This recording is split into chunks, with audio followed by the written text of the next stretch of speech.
लसद्वन्द्याणं तिह्वणहितमधुरविशतपकाणम् अन्तातीतगुणाणं नमो ऋणाणं जितभवान् सहजानन्दचैतन्य प्रकाशाय महीयसे नमो नेकान्तविश्रान्त महिम्ने परमात्मने स्वसंवेदनसिद्धाय जिनाय परमात्मने शुद्धजीवास्तिकायाय नित्यानन्दचिदे नमः णो नमो सिद्धाणं नमो वायुरीयाणं नमो वज्रायाणं नमो लोये सवसाहुणं। पंच परमेश्वर भगवान की परम पूज्य आचार्य भगवान कुंद कुंद स्वामी की परम पूज्य आचार्य भगवान जयसेन स्वामी की परम पूज्य आचार्य भगवान अमृतचंद्र स्वामी की परम पूज्य आचार्य भगवान गुरुवर विशुद्ध सागर जी महाराज की सनातन जैन धर्म की।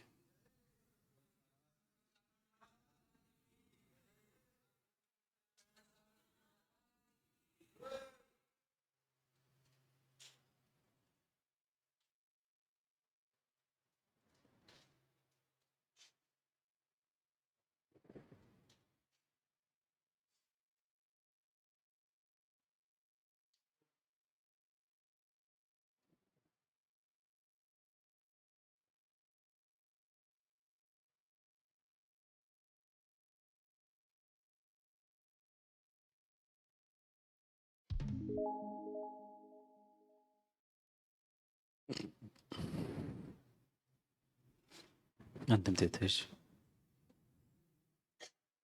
वर्तमान स्वामी के शासन में हम सभी विराजते और उनकी यह पावन पीयूष देशना हम सभी के लिए परम उपकारी। उपकारमयी देशना को समझने के लिए जो 4 अनुयोगों की व्यवस्था थी, उन 4 अनुयोगों में महान अनुयोग द्रव्यानुयोग और द्रव्यानुयोग के रहस्य को समझने के लिए हम सभी यहाँ पर पंचास्तिकाय ग्रंथ का स्वाध्याय कर रहे।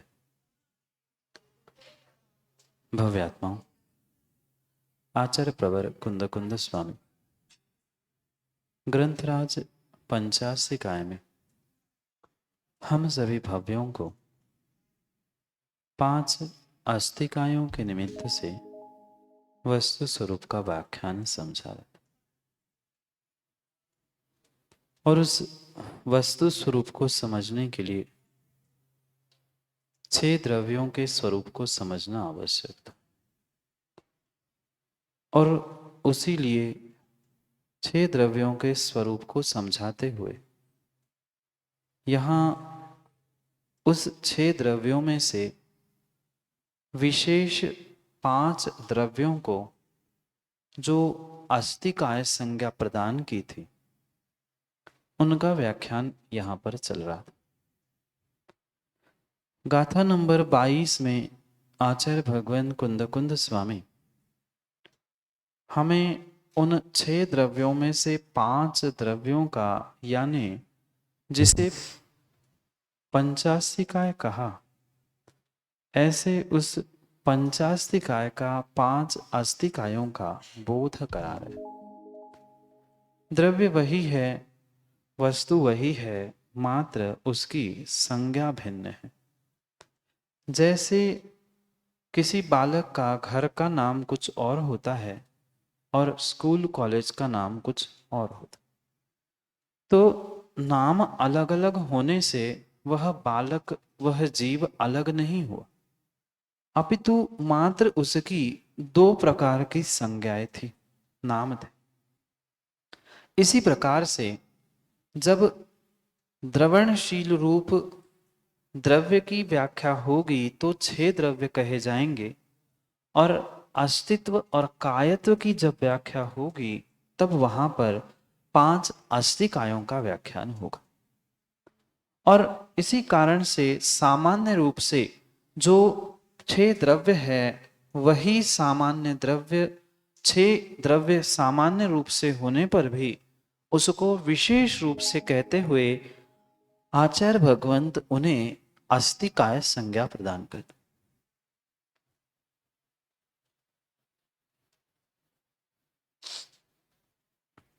उन 6 सामान्य द्रव्यों में से 5 विशेष अस्तिकायों को अस्तित्व और कायत्व से युक्त होने की अपेक्षा से यहाँ अस्तिकाय ऐसी संज्ञा प्रदान की, और उन अस्तिकायों का और द्रव्यों का स्वरूप भी बताते हुए अकृत्रिम, अमिट, अनादि, अनिधन, इस प्रकार से उस लोक की 6 द्रव्यों की और 5 अस्तिकायों की व्यवस्था आचार्य भगवंत हमें समझा रहे थे। गाथा नंबर 22 में कुंद कुंद स्वामी ने इसको कहने के उपरांत उसकी समय व्याख्यान नाम की टीका में आचार्य भगवंत अमृतचंद स्वामी ने कल हमें पुनः इसी विषय को दोहराते हुए समझाया था, और पूजा उस समूह पीठिका यानी कौन से श्लोक में कौन सा विषय है यह प्ररूपणा करते हुए आने वाले उन तीसरे अंतर अधिकार की यानी तीसरे सब हेड की 5 गाथाओं के विषय में भी समझाया था। अब पुनः आचार्य भगवंत जयसेन स्वामी जो तात्पर्य वृत्ति में गाथा नंबर 22 की टीका को हमारे सामने रख रहे हैं, हमें आज उसे समझने का प्रयास करना। पढ़ते हैं तात्पर्य वृत्ति टीका गाथा नंबर 22 उत्थानिका। कल जहां पढ़ा था 22 नंबर की गाथा के नीचे एक लाइन थी, फिर कुछ बोल्ड अक्षरों में, मोटी अक्षरों में लिखा हुआ पढ़ा था, उसके नीचे पुनः एक लाइन है और उसके नीचे यह तात्पर्य वृत्ति टीका आचार्य जयसेन स्वामी ने लिखी है, उसे पढ़ते हैं। उत्थानिका मिल गया। गाथा नंबर 22 तात्पर्य वृत्ति टीका आचार्य भगवान जयसेन स्वामी। 2 लाइन, गाथा के बाद एक लाइन, फिर टीका, फिर एक लाइन, उसके नीचे पढ़ने को मिलेगा। अथ सामान्योक्त लक्षणानां षण्णा द्रव्याणां यथोक्त स्मरणार्थमग्रे विशेष व्याख्यानार्थं वा पंचनामास्तिकायत्वं व्यवस्थापयति। मिल गया। अथ सामान्योक्त लक्षणानां षण्णा द्रव्याणां, सामान्य रूप से अगर लक्षण कहेंगे तो ये सभी वस्तु 6 प्रकार के छन्नाम यानी 6 प्रकार के द्रव्याणाम, द्रव्य कोई कही गई। जो ये 6 द्रव्य है ये सामान्य कथन है, और पंचास्तिकाय, 7 तत्व, 9 पदार्थ आदि इनकी ही विशेष पर्याय कह दो या इनके ही निमित्त से होने वाली विशेष व्याख्यान है। व्याख्यान 2 प्रकार का होता है, एक सामान्य रूप से और एक विशेष रूप से। तो आप सामान्य रूप से सभी जीव हो, समझ में आया? आप जीव हो कि नहीं? जीव हो कि नहीं? जीव है।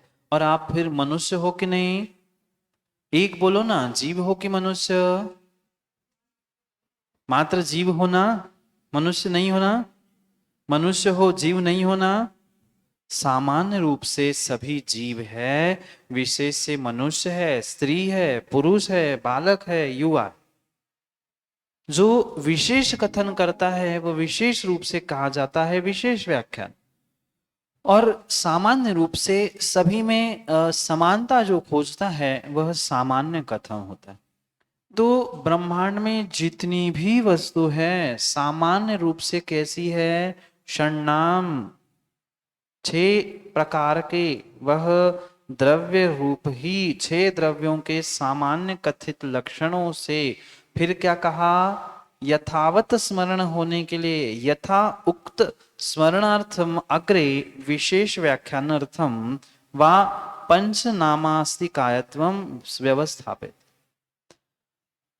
जो छह प्रकार के द्रव्य है वह छह प्रकार के द्रव्य सामान्य कथनों से यानी सामान्य रूप से लक्षण सामान्य रूप से कथन करने योग्य। फिर ये विशेष रूप से कैसे है, यथावत स्मरण करने के लिए जैसे है वैसा उनका स्वरूप समझने के लिए विशेष रूप से उनको क्या कहा, विशेष व्याख्यानार्थम पंच नाम अस्तिकायत्वम। छह द्रव्यों में से पांच अस्तिकाय, कल हमने समझा था, मां याद है क्या? पांच अस्तिकाय कौन सी नई वस्तु है? पांच अस्तिकाय नाम की कोई नई वस्तु नहीं है। छह द्रव्यों में से जिसमें अस्तित्व और कायत्व ये दोनों ही गुण युग पर मिलते हैं, ऐसे उस द्रव्य को, ऐसे उस वस्तु को पांच अस्तिका ऐसी नाम ऐसी संज्ञा प्रदान की। ठीक है, अब पुनः यही समझा रहे हैं कि द्रव्य सामान्य लक्षण से युक्त है और अस्तिकाय विशेष लक्षण से युक्त है। समझ में आया? आप सभी जीव है। क्या आप ही जीव है? ये घोड़े, गाय, बैल, हाथी, ऊंट, चींटी, मच्छर ये जीव नहीं है क्या? पेड़ पौधे ये सभी जीव है। तो जीव जीव जीव ये सामान्य कथन हुआ, पर कोई त्रियंश है, कोई मनुष्य है, कोई देव है, कोई नारकी है, ये सब कुछ क्या है? ये विशेष है। बात आई समझ में? उसमें भी पुनः विशेष, मनुष्यों में भी विशेष, कोई स्त्री है कोई पुरुष है, स्त्रियों में भी पुनः विशेष, कोई वृद्ध है कोई प्रौढ़ है, कोई युवा है, कोई बालक है, बालिका है। ये क्या हुआ? पुनः विशेष में विशेष, विशेष में विशेष। ऐसे ही सामान्य रूप से लक्षण छह द्रव्य रूप कहे और उसको ही विशेष रूप से आगे अगर कहेंगे तो उसे पांच अस्तिकाय रूप कहना होगा। आया समझ में? विशेष व्याख्यानार्थ वा पंच नाम अस्तिकायत्वम व्यवस्थापयति। विशेष रूप से अर्थ का व्याख्यान करते समय अथवा पांच नामों से उसे अस्तिकायत्व ख्यापयति स्थापयति यानी व्यवस्थापित। उन पांच अस्तिकाय रूप उसको विशेष रूप से ग्रहण किया। द्रव्य छह ही थे, छह ही है और छह ही रहेंगे। द्रव्यों की संख्या कम नहीं हो रही है, पर उसमें जो विशेष कथन करेंगे तो वह छह प्रकार के अस्तिक द्रव्यों में से पांच प्रकार के अस्तिकायों को अलग करेगा। क्यों? क्योंकि विशेष कायत्व और अस्तित्व जिसमें है उनको ही हमने पंचास्तिकाय में ग्रहण किया, शेष वह द्रव्य रूप से है ही। अब आगे बढ़ते, इतना समझ में आया? सामान्य रूप से छह द्रव्य का लक्षण और उसी में विशेष रूप से पांच अस्तिकायों की स्थापना की गई। किसमें?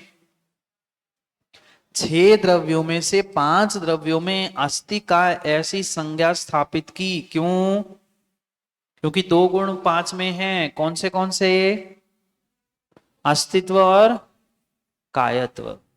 इन दोनों गुणों के कारण से उसमें अस्तिकायपना व्यवस्थापयति यानी व्यवस्थापित किया है, आरोपित किया है, उसकी व्यवस्था बनाई।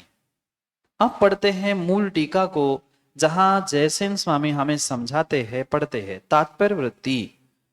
जीवः पुद्गल काया आकाशम अस्ति कायिकौ शेषौ धर्माधर्मौ चेति एते पंच। मिल गया क्या? उसके आगे की ही पंक्ति है।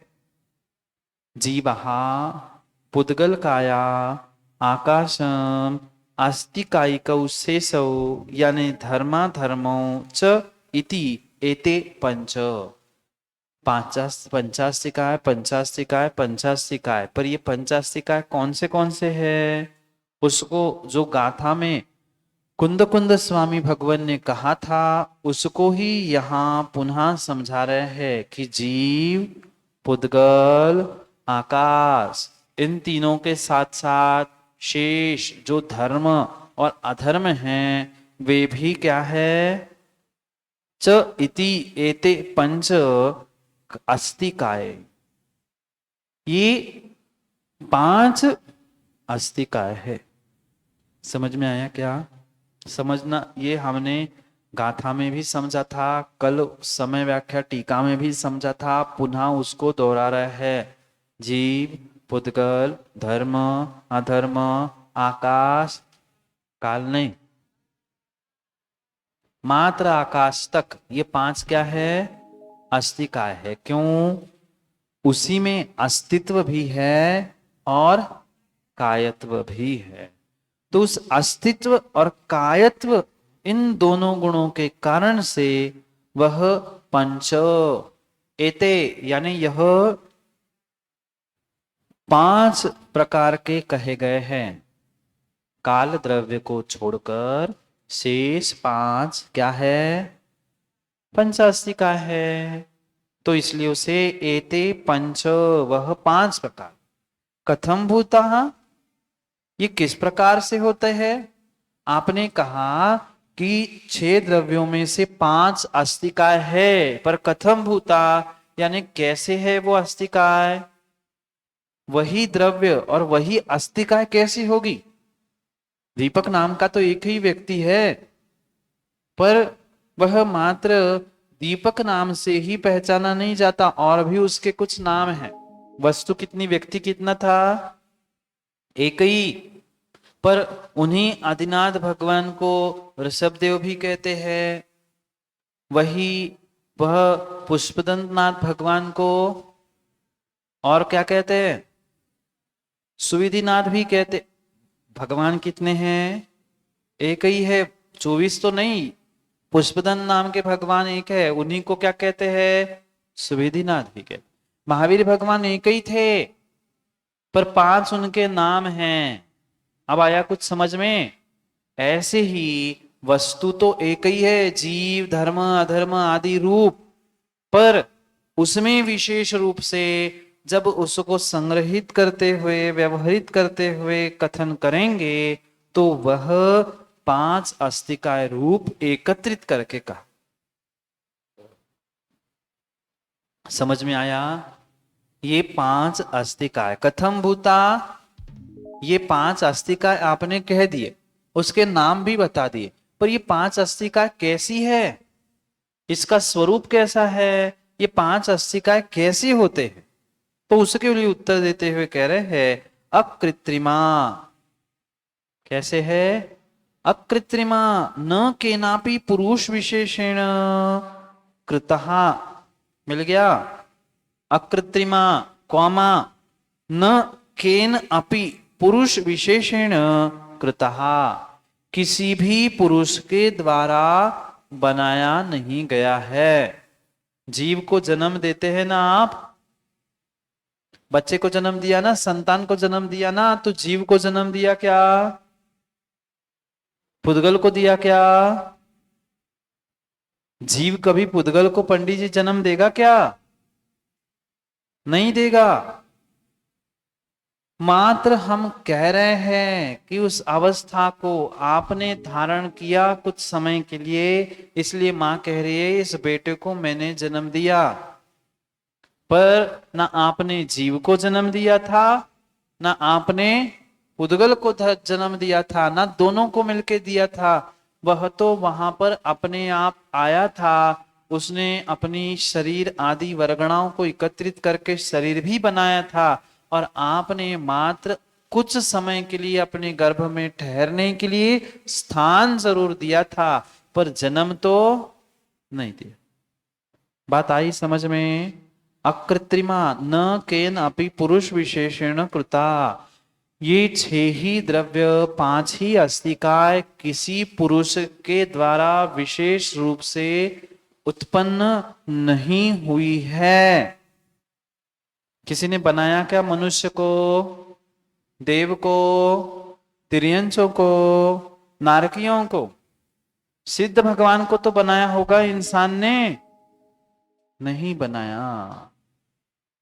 ब्रह्मांड की कोई भी वस्तु बनाई नहीं है।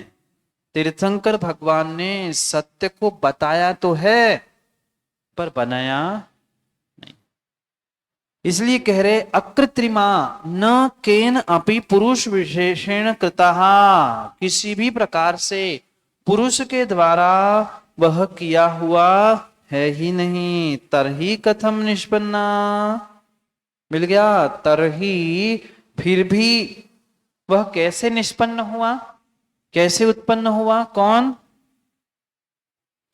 किसका विषय चल रहा है? छह द्रव्य। ये लोक किसने बनाया? किसी ने बनाया क्या? क्यों नहीं बनाया? क्योंकि अगर वह दूसरे को बताता तो क्या होता? मां, समझ में आया क्या? छह द्रव्य, उसमें से 5 अस्तिका। तो ये 5 अस्तिका और 6 द्रव्य कैसे है? अकृत्रिम है, किसी भी पुरुष ने उसको नहीं बताया। फिर भी कह रहे हैं कि वह किसी ने बनाया नहीं है, तो फिर निष्पन्न कैसे हुए, प्राप्त कैसे हुए? प्रश्न आया समझ में? माना कि मां ने कह दिया कि रोटी हमने नहीं बनाई, भोजन हमने नहीं बनाया, तो भोजन आपने नहीं बनाया तो किसी ना किसी ने तो भोजन बना है, मतलब किसी ने बनाया है। पर यहां आप क्या कह रहे हैं आचार्य महाराज कि वह किसी के द्वारा भी उत्पन्न नहीं हुआ, किसी पुरुष के द्वारा किया नहीं है, इसलिए अकृत्रिम है। पर फिर भी तरही कथम निष्पन्न, जब जीव के द्वारा, पुरुष के द्वारा, किसी व्यक्ति के द्वारा उत्पन्न नहीं हुआ है, जन्म नहीं हुआ है, किया नहीं है, तो वह उत्पन्न हुआ कैसे, निष्पन्न हुआ कैसे, प्राप्त हुआ कैसे? तो उसके लिए कह रहे हैं, उत्तर देते हैं कि अस्तित्वमया स्वकीय अस्तित्वेन स्वकीय सत्तया निवृत्ता निष्पन्ना जाता इत्यनेन पंचानाम अस्तित्वम निरूपितम। मिल गया ना? जो ये अकृत्रिम है और कैसा है? कौन? 6 द्रव्यों का स्वरूप, 5 अस्थियों का स्वरूप स्वयं में तो अकृत्रिम है, मान लिया। फिर जब बनाया नहीं जाता तो अपने आप आ गया क्या? कहीं से टपक के आ गया क्या? कहीं जमीन से उग के आ गया क्या? नहीं आया। फिर कैसे निष्पन्न हुआ? तो उसके लिए आचार्य भगवंत उत्तर देते हैं, अस्तित्वमया स्वकीय अस्तित्वेन स्वकीय सत्ताया निवृत्ता निष्पन्ना जाता इत्यनेन पंचानाम अस्तित्वम निरूपितम। वह अगर निष्पन्न होता है, उत्पन्न होता है, तो स्वयं के स्वकीय अस्तित्वेन, अस्तित्वमया, कैसा है? अस्तित्वमयी है भाई। जो परमानेंट नहीं है उसको ही नौकरी पे लगाया जाएगा और नौकरी से निकाला जाएगा ना। जो 25 वर्ष से नौकरी में लगा है, परमानेंट हो चुका है, उसको ना निकाल सकते हैं, ना उसको कहीं दूसरी जगह पर ले सकते हैं, जोड़ सकते। बात आई समझ में? ऐसे ही जो अकृत्रिम है, अनादि से बने ही हुए हैं, फिर से बनाने की किसी को आवश्यकता नहीं है। इसलिए प्रश्न क्या पूछा कि वह तरही कथम निष्पन्ना, वह अस्तित्वमयी स्वकीय अस्तित्वेन स्वकीय सत्ताया निवृत्ता निष्पन्ना जाता। कैसे निष्पन्न हुआ? स्वकीय स्वकीय सत्ताया निवृत्ता, अपने सत्ता से निवृत्ता, निष्पन्न जाता, स्वयं की सत्ता से ही, स्वयं के अस्तित्व से ही उत्पन्न हुआ। माँ, जिस बच्चे को आपने जन्म दिया वह जीव को जन्म दिया क्या? पुनः प्रश्न पूछ रहा हूं, प्रश्न समझ में आया क्या? जीव को जन्म दिया कि पर्याय को जन्म दिया? जीव के साथ पर्याय नहीं है तो वह पर्याय किस काम की? और पर्याय नहीं है तो जीव पहचान में आएगा कैसे? इसलिए वह जो अकृत्रिम आदि बना हुआ होने पर भी, मतलब अकृत्रिम होने पर भी, किसी के द्वारा बनाया नहीं जाने पर भी फिर निष्पन्न यानी उत्पन्न कैसे हुआ? तो उसके लिए कहते हैं अस्तित्वमया स्वकीय अस्तित्वेन, स्वयं के अस्तित्व से ही स्वकीय सत्ताया निर्जरा निष्पन्ना जाता। क्या कहा? अपने से ही, अपने अस्तित्व से ही वह द्रव्य बना था, बना है और बना ही रहेगा। क्योंकि पिछले श्लोकों में भी कुंद कुंद स्वामी ने यह समझाने का प्रयास किया था, जो सतरूप विद्यमान है वह कभी भी नष्ट नहीं होता, और जो असत रूप अविद्यमान है वह कहीं उत्पन्न नहीं। कहीं ना कहीं वैसी वस्तु है, होगी, तभी वह वस्तु उद्घाटित होगी, सामने दिखने में आएगी। तो क्या कहा? अस्तित्वमया स्वकीय अस्तित्वेन स्वकीय सत्ताया निवृत्ता निष्पन्ना जाता इत्यनेन पंचानामास्तित्वं निरूपितम। क्या कहा? द्रव्य किसी पुरुष के द्वारा बनाया नहीं गया, पर स्वयं से आपने, बच्चों ने जो जन्म लिया वह माता पिता ने तो मात्र निमित्त से अपना काम कर लिया, पर जीव ने स्वयं क्या किया? जीव ने स्वयं से, अपने आप से ही ये निर्णय करके, वह मेरी सत्ता मेरे में ही है, मेरा अस्तित्व मेरे में है। इस पेन का अस्तित्व किसमें है? बात समझ में आ रही है क्या? ऐसी कि थोड़ी ऐसी और बहुत ऐसी? ये पेन है, ये समझ में आया? पुद्गल है, ये समझ में आया? इसका अस्तित्व है, ये समझ में आया? पेन का अस्तित्व कैसे है? जो लिखने रूप होता है वैसा ही उसका अस्तित्व। तो इसका अस्तित्व और इसका अस्तित्व एक सा है क्या? ये पेन है और ये माइक है। बात आई समझ में? स्वकीय अस्तित्वेन स्वकीय सत्ताया निवृत्ता, स्वयं में ही स्वयं की सत्ता होने से स्वयं से ही उत्पन्न हुआ है। जीव द्रव्य किससे उत्पन्न होगा? जीव द्रव्य किससे उत्पन्न होगा? किसी दूसरे से उत्पन्न नहीं होगा, वह तो स्वयं से ही, अपने ही सत्ता से त्रैकालिक था, है और रहेगा। इसलिए सत्ता से उत्पन्न कहा जाता है, जबकि सत्ता से भी द्रव्य उत्पन्न नहीं होता, वो तो द्रव्य की सत्ता है। इसलिए यहां कह रहे हैं कि स्वकीय अस्तित्वेन स्वकीय सत्ता निवृत्ता निष्पन्न जाता, वह स्वकीय सत्ता से निवृत्ता निष्पन्न जाता, स्वकीय सत्ता से, अपने सत्ता से दूर ना होते हुए वह इति अनेन पंचानाम अस्तिकायत्वम निरूपितम, इस प्रकार से पंचास्तिकाय का निरूपण यानी व्याख्यान यहां पर किया। समझ में आया? अमया यानी अकृत्रिम है। फिर प्रश्न पूछा शिष्य ने, जब अकृत्रिम है ही तो फिर आया कहां से? जैसे हम भगवान को, जीव को भी कहते, कर्मों को भी कहते हैं कि जब वह बने नहीं हैं तो फिर कहीं से आए होंगे। यहां नहीं बनाया भोजन घर में मां, तो कहीं ना कहीं से बाहर आएगा, तभी तो पेट भरेगा। ऐसे ही कह रहे हैं कि जब आप उसको बनाने वाला नहीं मान रहे हो तो इतना तो बता दो कि वह जो द्रव्य या अस्तिकाय प्राप्त हो रहा है वह अस्थि काय किस प्रकार से प्राप्त हो रहा है, कैसे उत्पन्न हुआ, कैसे निष्पन्न हुआ, कैसे प्राप्त हुआ।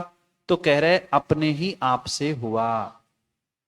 जैसे माँ कभी भगवान की आरती की क्या दीपक से, वह दीपक से आरती की तो उस दीपक में प्रकाश किसने भरा।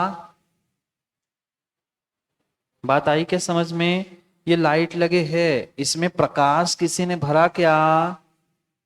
फिर कैसे उत्पन्न हुआ? स्वयं के अस्तित्व से ही उत्पन्न हुआ है। ऐसे प्रत्येक द्रव्य, प्रत्येक अस्थिकाय का जो उत्पन्न होना है वह स्वयमेव स्वकीय सत्ता है।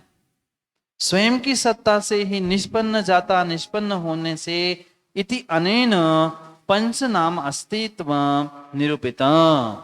इसलिए 5 प्रकार के अस्तित्व यानी अस्थिकाय को यहां पर कहा है। समझ में आया? ये 6 द्रव्य, 5 अस्थिकाय, 3 लोक, 7 तत्व, 9 पदार्थ, ये कैसे है? अकृत्रिम भी है और दूसरी बाजू कह दी कि अस्तित्वमयी है, मतलब तीनों कालों में है। भूत में भी जीव द्रव्य था, आज भी जीव द्रव्य है और कल भी जीव द्रव्य होंगे। बात आई समझ में? स्वकीय सत्ता अस्तित्वेन स्वकीय सत्ताया निवृत्ता निष्पन्न जाता, वह अपने स्वकीय सत्ता की अपेक्षा से उत्पन्न होता है। इति अनेन इस प्रकार से पंचानाम अस्तित्व निरूपितम, इस प्रकार से 5 का अस्तित्व कहा। क्योंकि शब्द कौन सा समझ रहे माँ? अस्ति काय, तो सब में अस्तित्व होना जरूरी है और कायत्व भी। तो अस्थि समझ में आया, स्वयं से ही स्वयं में बदलने की, उत्पन्न होने की जो शक्ति है, उसकी जो सत्ता है वह अस्तित्व है, और वो सभी द्रव्य। फिर कायत्व क्या है उस आगे और कहेंगे कि पंचानाम अस्तित्व निरूपितम, 5 अस्तित्व को यहां पर कहा। पुनरपि कथम भूतः, फिर वह कैसा है? कौन? फिर वे 5 अस्थिकाय, 6 द्रव्य और लोक कैसा है? तो उसको कहते हैं कारणभूतः। कस्य? कारणभूत है, कारण है किसके लिए? लोकस्य। ये 6 द्रव्य कल हमने समझा था, जो 3 लोक बना है वह किससे बना है? 6 द्रव्यों के निमित्त से। कारण कौन है? 6 द्रव्य कारण है, कारणभूता, यानी 6 द्रव्यों के निमित्त से ही यह कस्य? लोकस्य। ये 6 प्रकार के द्रव्य ही कारण हैं। क्या है? 6 प्रकार के द्रव्य ही कारण हैं। कैसे कारण हैं? किसके कारण हैं? कस्य मतलब किसके? लोकस्य, लोक के, लोकाकाश के कारण है। क्यों? जीवादि षड द्रव्याणाम समवायो मेलापको लोक इति वचनात्। लोक किसे कहा? जो जीवादि 6 द्रव्यों का समवाय है, एकत्रीकरण है, उसका ही नाम लोक है। भारत किसका नाम है? जहां भारतीय रहते हैं वो भारत। ऐसे ही ये कोई कॉलोनी है, कोई स्थान है, अरे ये तो जैनियों का स्थान है, ये तो जैनियों का मंदिर है। क्यों है? क्योंकि वहां जैन और जिनेंद्र भगवान हैं, इसलिए वो उनका मंदिर। ऐसे ही ये कारणभूत है। किसके लिए कारणभूत है? किसके लिए कारणभूत है? तो लोक के लिए, लोक की निष्पत्ति उत्पत्ति के लिए ये कारण है। इति वचनात्, ऐसा वचन प्रसिद्ध है। सच लोकः उत्पाद व्यय द्रव्यवान तेनास्तित्वं लोक्यते, उत्पाद व्यय द्रव्य युक्तम सदिति वचनात्। समझ में आया? नहीं आया? अब समझते हैं। पहली बात समझ में आई, ये 6 द्रव्य अकृत्रिम हैं। फिर कैसे है? अस्तित्वमयी है, मतलब कल भी थे और कल भी रहेंगे, इसलिए अस्तित्वमयी है। और तीसरा लक्षण क्या कहा? तीसरा लक्षण यहां पर कह रहे हैं वह 5 अस्थिकायों का पुनः लक्षण कहते हुए कह रहे हैं कि वह कारणभूत है, निमित्त है। किसके लिए? लोक के लिए। मां, प्रश्न पूछ लूं, आप रोटी बनाते हैं? रोटी बनाते हैं अच्छी की कच्ची? अच्छी रोटी बनाते हैं। तो आप रोटी बनते हो ना, समझना, आप रोटी बनते हो ना रोज, कि बनाते हो? किससे बनाते हो? हाथ से कि बेलन से? तो हाथ और बेलन घुमाते रहना, आटा रखना ही नहीं, लोई रखना ही नहीं, बन जाएगी रोटी। माँ थी, बेलन था, पाटा था, पानी था, चूल्हा गैस सब कुछ था, पर आटा ही नहीं था, रोटी बनेगी क्या? नहीं बनेगी। ये आटा मुख्य कारण है, मुख्य उपादान है, बाकी सब कैसे है? कारण है। ऐसे ही भले ही सब कुछ है पर छेद द्रव्य नहीं है, तो लोक है क्या? नहीं। जहां वह आटे की लोई है, मां वही बेलन घुमाने से होगा कि ऐसा ऐसा कहीं भी घुमाने से रोटी बनेगी? क्यों? आटा रख देना इधर और इधर घुमाते रहना बेलन, नहीं बनेगी। जहां आटा, रोटी, आटा, बेलन, पाटा, चूल्हा, मां एक साथ एक स्थान पर होगी, वहीं पर वह क्या है? वहां रोटी बनेगी। समझ में आया क्या? घर में जो रसोई घर है, भोजनशाला है, वो कहाँ है? घर ही में है ना। जिस घर के कमरे में भोजन बनता है वह रसोई घर है, वह चौका है। समझ में आया क्या? वो घर से अलग था क्या? घर नहीं था क्या? घर का ही कमरा जहां भोजन बनता है वह भोजनशाला है या चौका। ऐसे ही आकाश का वह भाग जहां पर 6 द्रव्य रहते हैं वह लोकाकाश है। इसलिए लोक के लिए कारण कोई है तो 6 द्रव्य है। कौन है? 6 द्रव्य। कथम भूता, कारण भूता, कैसे कारण है, किसके कारण है? तो लोक के कारण है। क्यों? क्योंकि जीवादि 6 द्रव्यों का समवाय, समुदाय, एकत्रीकरण का ही नाम है लोक इति वचना। सचा लोकहा उत्पाद वै द्रव्यवान तेनास्तित्वम लोक्यते। उत्पाद व द्रव्य युक्तम सदिति वचनात्।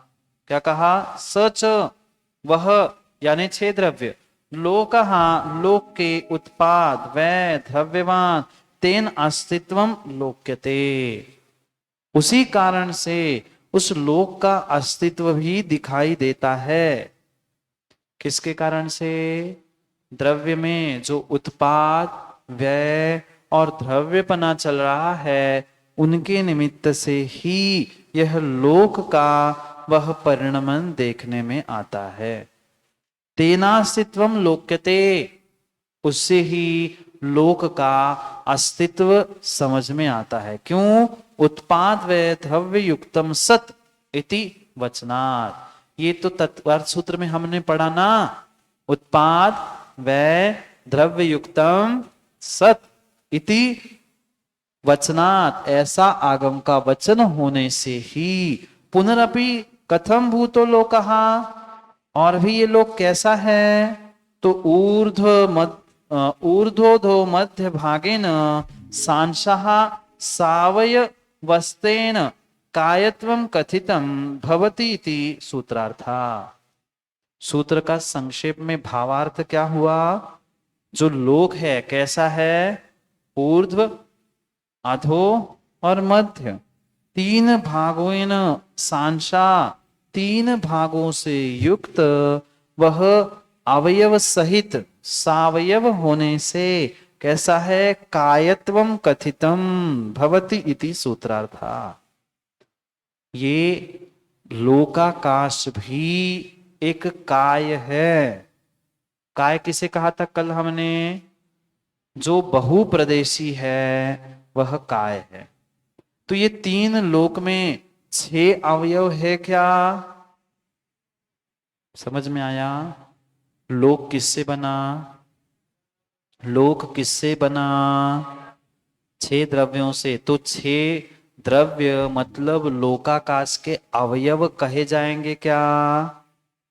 6 द्रव्य लोकाकाश के अवयव कहे जाएंगे कि नहीं? प्रश्न आया समझ में? आटे से बनी रोटी है तो रोटी के छोटे छोटे परमाणु, छोटे छोटे भाग, ये उस आटे के रोटी के जो भाग है वो रोटी के अवयव हुए कि नहीं? ऐसे ही 6 द्रव्यों से लोक बना है तो लोक कैसा हुआ? कायत्व से युक्त कहा। क्यों? लोक के लिए बहुप्रदेशी यानी बहुत अवयवों से युक्त कहने वाला कौन है? तो ये 6 द्रव्य है। ये शरीर किससे बना? हाथ, पैर, कान, नाक आदि अवयवों से बना, इसलिए इसे काय का। ऐसे ही 6 द्रव्यों से ये आकाश में से जो भाग लोक है वह बनता है। इसलिए इस 3 लोक को भी अंश सहित होने से, 3 विभागों में 6 द्रव्यों से युक्त होने से उसे भी कायत्व से युक्त कहा। उसको कायत्व है ऐसा सूत्रार्थ का। एवं षड्द्रव्य मध्या जीवादि पंचानाम अस्ति कायत्व सूचन रूपेण गाथा कथा। इस प्रकार से 6 द्रव्यों में जीवादि 5 द्रव्यों का अस्तिकायपना सूचित करते हुए यह गाथा समाप्त हुई। समझ में आया? एक वाक्य में अगर अर्थ समझना है तो इतना सा है। ये 6 द्रव्य कैसे है? अकृत्रिम है, अस्तित्वमयी है, किसी ने बनाया नहीं है, कोई मिटा नहीं सकता, वे तो अमिट अनादि है। फिर उससे ही कौन बना है? 3 लोक की व्यवस्था बनी है और 3 लोक की व्यवस्था बनने के कारण से 3 लोक को सावयव कहा, अवयव सहित कहा। बात आई समझ में? इतना सा ही सारांश है गाथा नंबर 22 का। 6 द्रव्यों में से 5 विशेष पहचान से युक्त यानी अस्तित्व और कायत्व से जो युक्त है, ऐसे 5 द्रव्य ही अस्तिकाय है, शेष नहीं। इस प्रकार से गाथा 22 को हमने यहां पर पूर्ण किया। अब गाथा नंबर 23 में अस्तिकाय के जो विशेषण अर्थ रूपना आदि नहीं बताया गया है उसको 23 नंबर के गाथा में कहेंगे, जिसे हम समय पे पुनः पढ़ेंगे। आज का समय पूर्ण हुआ, कल पुनः समय पर, समय की बात के लिए समय पे मिलते हैं, क्योंकि समय पे किया गया काम समय को दिलाता है। बोली भगवान महावीर स्वामी की।